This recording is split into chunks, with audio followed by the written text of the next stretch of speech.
Hello there, and welcome back to JJ Painting. I am JJ, and here we are at last. Challenge 99, video 11. We're here. It's the finale. It's the end. We've done it. We've jumped the barrier. We have finally finished the company. It is all finally done. Hooray! Cheer with me. I hope I can hear you all cheering, and thank you, all of you who've been with me from the beginning on this incredibly long, incredibly challenging challenge. But we are here. This is the last video in Challenge 99, where we will be doing the last 3 squads from the company, which are going to be 1 tactical squad, 1 assault squad, and 1 devastator squad. Literally one of everything. And then we're going to be talking a little bit about how this whole thing has been since the beginning, and then I will tell you what will happen with this battle company, because there is a plan for it. But if you want to find out what's going to happen to the company, you've got to watch to the end of the video. Let's start off with some painting, as we always do in this series. And like I said, we've got one of each of the original OG Firstborn squads. So let's start with the tactical squad, then we'll do the assault squad, and then we'll close out with the devastator squad. So without further ado, let's crack on. And this is tactical squad number 6, the last tactical squad left to do for the company. So let's do them.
Number 6, all base coated and based on every level. So let's get to some shades first, shading and highlighting.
That's the shading all done and down on the last tactical squad.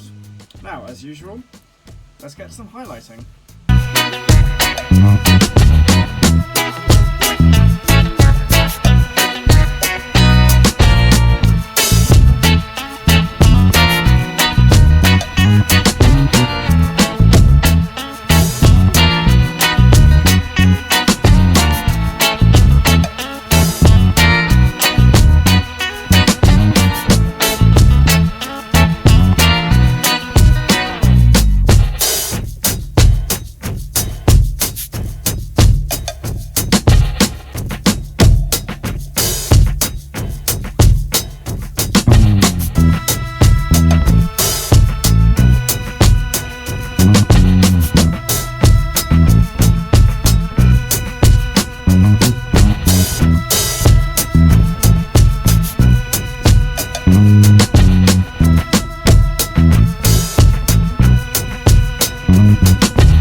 Tactical Squad number 6, finally all finished with our plasma cannon there and our power fist there and the flamer at the back. Cool. So that's the Tactical Squad done.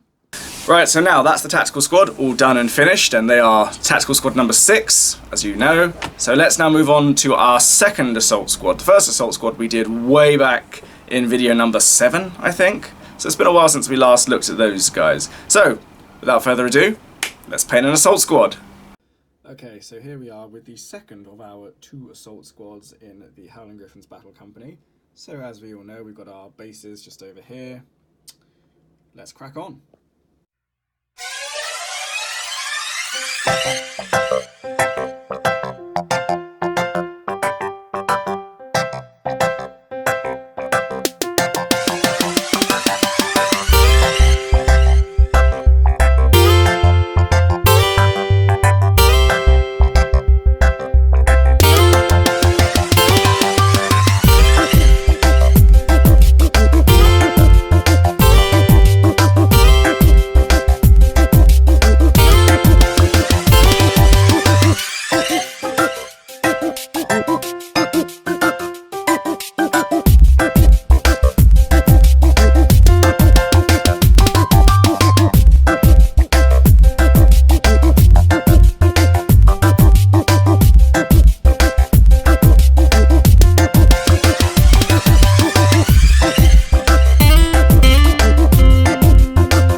Okie doke, so that is the base colours all down on the second Assault Squad. I've also done the Sergeant's first bit of flesh and also the gold on his combat shield there. Wonderful, so as you know by now, let's get on with some shading.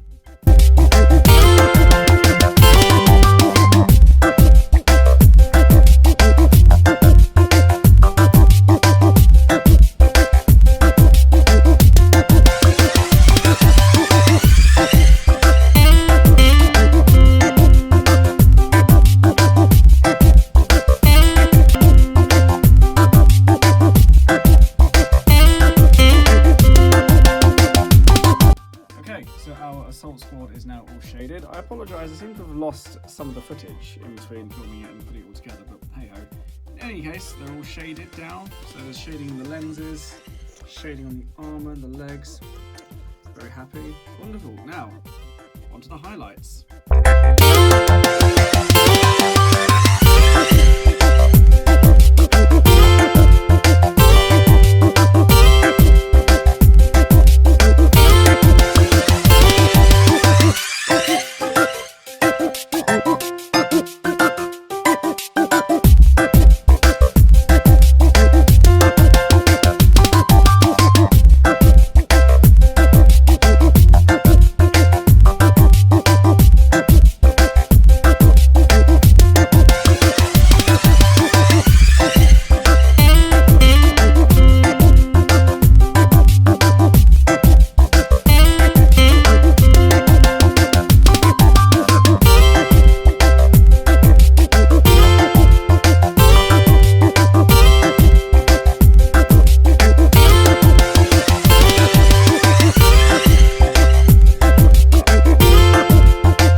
There they are. Assault Squad 2 of 2 are all finished and all done now. As we can see, we've got our guy with his little combat shield and lightning claw. Yeah, you go with your combat shield and lightning claw.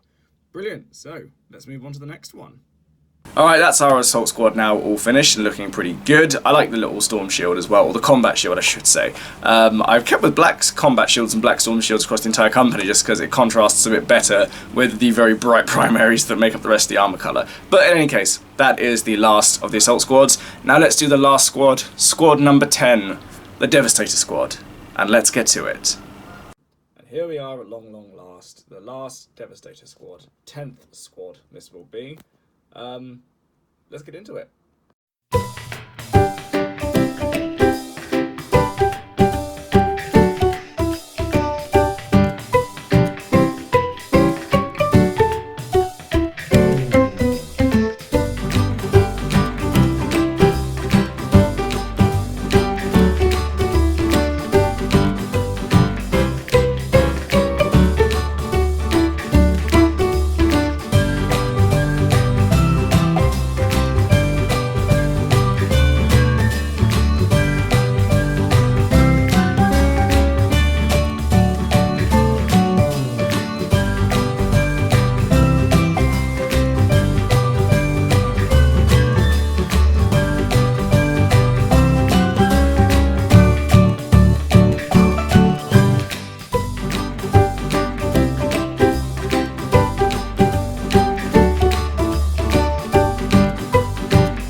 Okay, so all the core colours are now nice and put down. We've got our base colours blocked in. Let's get on with some shading. Those shades, in fact.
is the shade thrown down. The shade is thrown down on the Devastator squad. And their weapons. Right, so now for the last thing of all, let's get some highlighting on there.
Well, that's it. The final Devastator squad are all finished. That's squad number 10 of 10, in fact. And that is it. All done there at the very back. A little bit of tidying up to do, I am aware. But other than that, they're finished. So, that's it. That is the end of Challenge 99. Every single squad has now been painted. Everything has been built. Everything has been completed. And I'm quite happy with how they've turned out. I have to say, when I first realised I was doing Howling Griffins, I was actually a little bit nervous because it's hard. It's a hard colour scheme to paint, which is one of the reasons it's taken so long, but we'll get to that properly in a second. And it's really interesting just looking back over all the old pictures and watching some of the old videos in the series and just seeing what those models looked like before I got them. But let's take a second now just to reflect on what has happened in the past 6 months or so, since October last year when I first got nominated for Challenge 99, and everything that's happened since then. And I think to start off with, the thing I want to say is, it's not been a hardship at all. It's been hard to paint, but it's been quite fun. And I have to say that overall, I'm very glad that I did this, because even though the challenge was just to get the models in some respects, the challenge isn't finished until you've painted a company. And you got to remember that it was less than £100 in total. So buying stuff on a budget can be done. It's not impossible. And it is largely a matter of luck and timing, and sometimes just having good friends as well, so thanks, Rob. But what I can say with absolute certainty is that I think that the way I approached it was a little bit rushed in the grand scheme of things when it came to buying the models. I did get everything for less than £100, sure, but I have actually been back and forth on eBay since then, and there have been times where I've actually seen stuff that would have made a whole other company, and that would have only set me back about £80. which is quite amazing when you think about it, since I actually thought I was going to struggle to get to this point, but I did with what I had. But it's interesting to think that if you just get online at the right time, you can actually pick up this stuff for even less money. And I think it's the fact that it's such a large army as well. Space Marines aren't a horde army. That's things like orcs, Tyranids, arguably even things like Genestealer Cult, which tend to have many models on the board. But that's never really been what Space Marines have been about. But it's interesting to think that you can get such a large Space Marine army for relatively little money. And that's really interesting just when you put it into the grand scheme of things. But the other thing I would say is that obviously that's luck. You're not always guaranteed to get that. I certainly wasn't, and I do think that I got quite lucky when I did get the stuff I did. But ultimately, that did work out in the end. And the other thing I was going to say is painting a battle company in and of itself is hard and long, because I have painted battle companies in the past for myself. But the difference between those companies and this one is that this was a colour scheme I'd never done before. I'd done the different components. I painted red and I painted yellow in different armies, but I've never done them together. And the quartering was difficult, really difficult. But one thing I can say to everyone out there who's watching, who does like to paint and wants to challenge themselves, Howling Griffins really are a good way to do it. Because it's not just getting the colours right, it's getting the balance on the models right, and actually being very careful with how you place your colours. Even if you just paint one Howling Griffin, it is a really good colour scheme, and it also gets your head out of what I think of as a very fixed idea of painting Space Marines, because all of the main chapters all are very monochromatic. They do have bits where there are secondary colours, but it's rare to have a chapter that has two colours that are so equally prominent on the model, and in very different places as well. Of course, the fact is that a battle company is not a small project. And that's one of the reasons I think it's taken so long. It didn't actually take me that long to paint any one of those squads, and that's something which I want to make quite clear. It didn't take that long to paint any of the squads. They were actually quite quick in the grand scheme of things. But it's the fact there's 10 of them, and they're full strength, and they're Space Marines. So the quartering of the red and the yellow, that was very time consuming, naturally. But so was all the details on them, so lenses, bolt gun cases, all of the trims and all of the little details. Those things all took time in their own way as well. And that does add up when you start putting it all together, and then you multiply it by 100, and that's why it takes so long. But I think one of the biggest things in this challenge that I really enjoyed also was the captain. Because even though I have done conversions of Black Reach captains in the past, and it's one of those things where that model, before you do anything to it, does look quite stately, even regal, I'd argue. But it's a far more malleable and versatile model than you'd think when you first look at it. And it's always nice to remind yourself of that when you go back to it. If there is one thing I would do quite differently though, one thing I would do very differently next time round is make sure that I've got slightly more planning going into when I'm going to paint it. Because I got the models and I had time. We've been in lockdown when I started this. So buying all those models, doing all the stripping, all the building, that didn't take too long because I had nothing else to do. But as time's gone by and things have gotten busier in other places, plus I've had videos to do for the rest of the channel, the actual painting of this company fell to the wayside a little bit. And even though painting an army this big is quite repetitive, and doing it in bits and pieces ultimately probably would be the best way I'd say doing it, I definitely felt that once I got into the groove of painting the company, I didn't want to stop and do something else, because sense of I like to just sit down and just finish an army. That's how I like to do things personally. And obviously with Howling Griffins, and especially with a battle company, that's quite different because it's such a big army.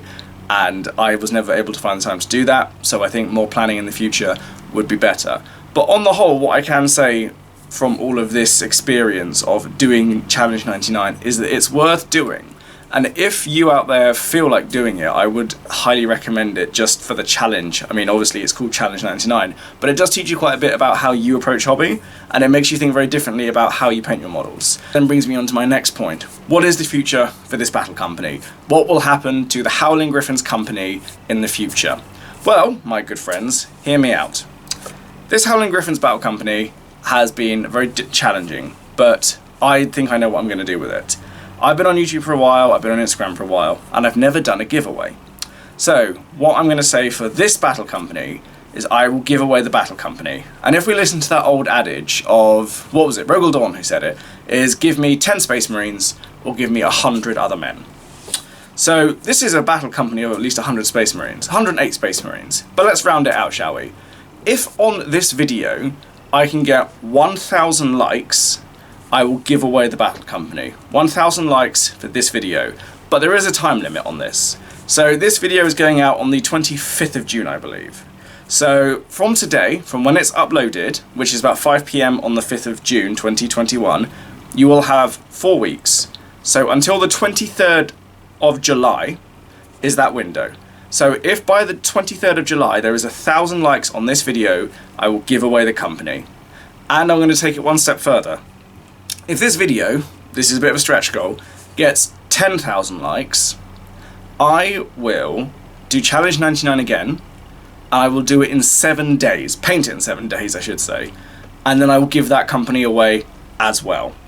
So 1,000 likes for one company, but if it's 10,000 likes, there will be 2 companies. Not saying the second company will be Howling Griffins, it will probably be something a little bit more straightforward to paint, but I will definitely be doing 2 companies in that case. So just to remind you all, 1,000 likes by the 23rd of July, this company will be given away, and 10,000 likes second company being given away probably towards the end of the year.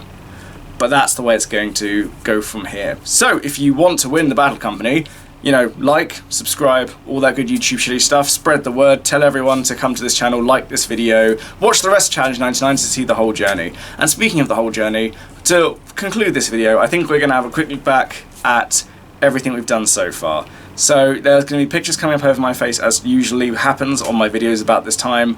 So let's have a look at where we've come from and where the company's ended up, and let's go and remind ourselves of that journey. But before we do all that, I just want to say thank you all very much for watching. Thank you for taking part on this colossal journey that has been Challenge 99. I hope you've all enjoyed it. I certainly have enjoyed it, and I will see you on the next video, possibly next week, where we will be doing something different and probably back to our usual content. But like I said, you got 1 month if you want this company. So spread the word. Thank you all very much for watching. Goodbye, and have a lovely day.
Mm-hmm.